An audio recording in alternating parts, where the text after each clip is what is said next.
মুখের কথা কোনো সামান্য জিনিস নয়।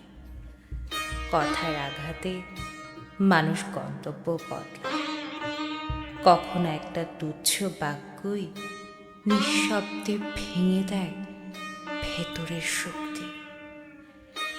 যে মানুষটা একসময় স্বপ্ন নিয়ে হাঁটত, সেই হঠাৎ থেমে যায় অচেনা এক মোড়ে।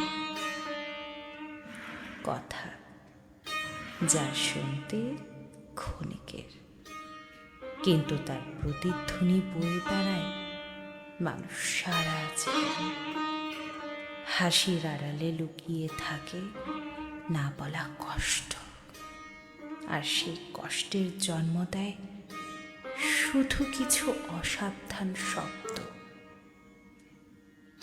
কেউ হয়তো ভুলে যায় কি বলেছিল, কিন্তু যে শুনেছিল সে প্রতিটি শব্দকে বুকের ভেতর গুলিয়ে রাখে নিঃশব্দ আগুনের মতো।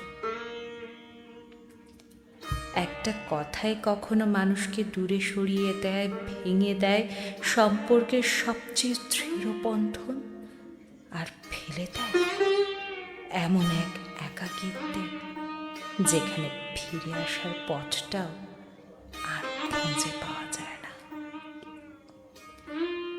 তাই কথা বলার আগে একটু থেমে যাও, কারণ শব্দের আঘাত রক্ত ছড়ায় না, তবু মানুষকে ভিতর থেকে মেরে ফেলে ধীরে ধীরে, নীরবে, চিরতরে।